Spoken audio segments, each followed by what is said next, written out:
video, we're going to be looking at roasting. The reason we roast coffee is that the coffee bean, in its raw state, is super dense and very hard. If you try to bite into it, you'd break your teeth. By roasting the bean, we penetrate its denseness, breaking down the cell structure and making it more brittle. Historically, roasting was done by putting coffee beans in a pan and heating that pan over an open fire to turn the green beans brown. Roasting is such a pivotal part of the process, sitting between the efforts of the farmers in harvesting the coffee and the efforts of the baristas in making the coffee in cafes. In the roasting process, you're taking a green bean, a raw product that will have anywhere between 10 and perhaps 13% moisture content. In applying heat to the beans, a number of things happen. As well as breaking down the cell structure, the heat also removes around a third of the moisture content. This helps release the beans' aromatics and amplify their natural flavours. It's a bit like cooking in general. By heating up food, we change the characteristics of the fish or meat or vegetable to something tastier. When you roast coffee beans, there are many variables in terms of roasting time, speed of the roasting drum, temperature, and even the makeup of the bean. You can roast the same coffee in many different ways and get many different flavour differences in them. I use an air roaster and would typically roast anywhere between, say, 9 to 12 minutes, depending on the style of the roast, light, medium, or dark. When I drop the beans into the roaster, it's already set to 200 degrees Celsius or 392 degrees Fahrenheit. The type of coffee varietals I'm roasting will determine how I apply the heat. Something that might be really dense and small, I might hit with a lot of heat at the start.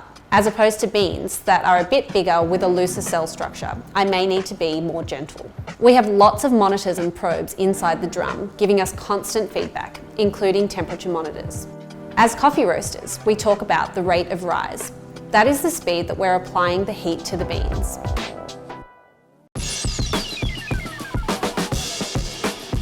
As we continue to roast, the coffee starts turning browner, losing that green colour, meaning the cell structure is changing. There's a lot of evaporation of water and the beans are then going exothermic, which means they're generating their own energy and making their own heat.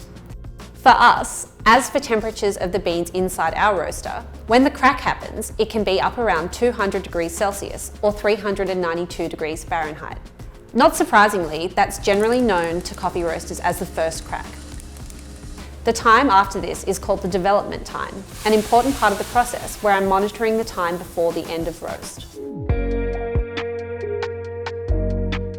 In terms of types of roasters, the two most common are air roasters and drum roasters.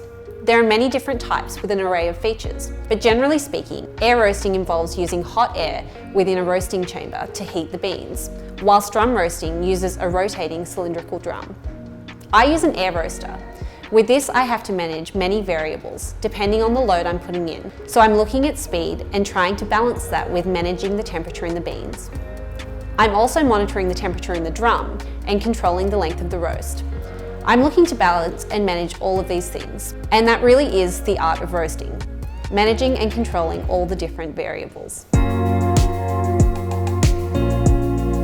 In my business, I roast to order, so that may involve roasting the beans light, medium, or dark. In general, lighter roasts will retain more of the natural flavours of the bean and offer a more nuanced flavour, whilst darker roasts will better represent more boldness and intensity.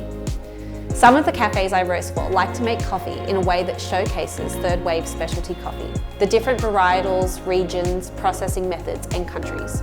So I roast a little lighter for increased nuance. The general vibe is that you roast a bit darker for espresso and a bit lighter for filter coffee. That said, there are no real rules. You can run light roasted coffee through an espresso machine, and you can put a dark roast through a filter machine or pour over, and you'll still get great flavours. What you like best is all that matters.